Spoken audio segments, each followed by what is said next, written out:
The idea of identity is something that we cannot live without, but identity is not something that is existing isolated from other ideas, such as the sense of belonging, the sense of loyalty, which comes in the context of belonging to someone, to something, and sometimes all the things eventually took the forms of something else. Sometimes we do not only feel we belong or are being loyal to a person, but to a group, to a mission, to an institution.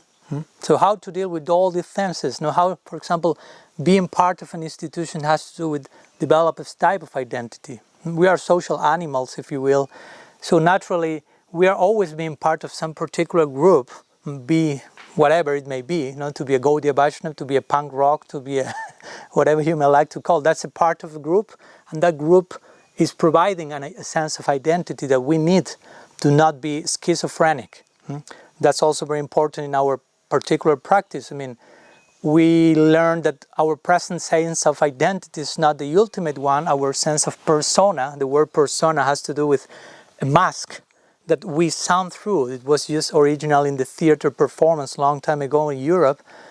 Persona, sona means to sound through, and through. So it was mask that actors were using on stage to represent a particular character.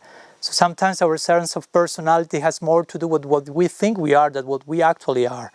But it doesn't mean that we can do away, or we should do away with that sense of personality. In 1 minute. That wouldn't be healthy.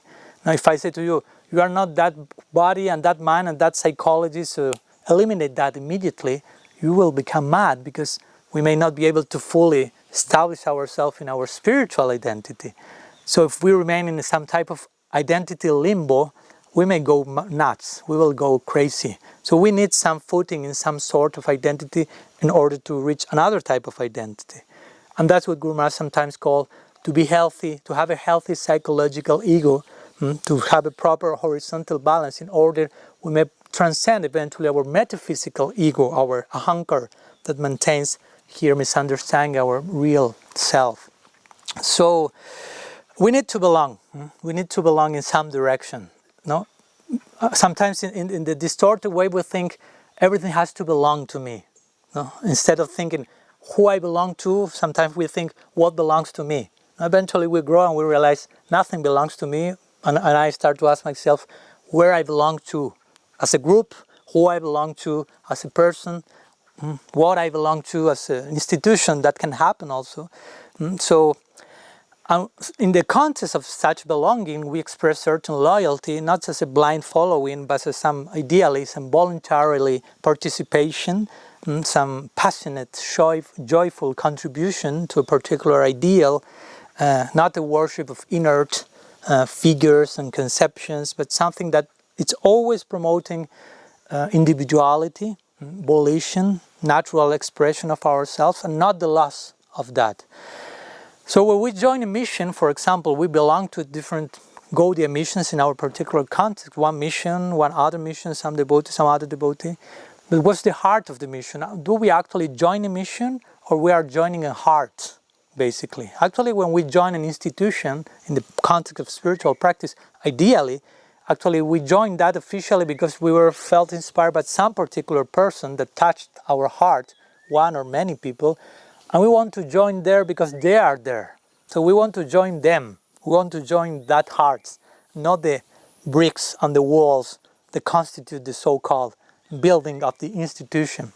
And most probably if those hearts may go to another institution, some other mission, we will run after them. So in this way we should follow the spirit. And Prabhupada, when he founded ISKCON, he said the same. Now this society should be ruled by love and confidence and trust.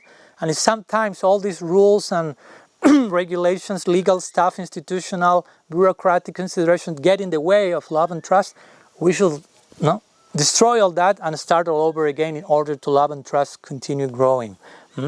So basically, it may sound a little bit anarchic, but actually we are speaking about joining hearts. Where we belong is a heart. Where we join the institution, the mission is actually speaking to us about a group of people, a group of hearts that is beating in a particular frequency that we will like also to vibrate there eternally. So that's the real joining of a real institution in a real loyal way in order to preserve our identity and make it grow and flourish in its most ideal state. See you next fortnight.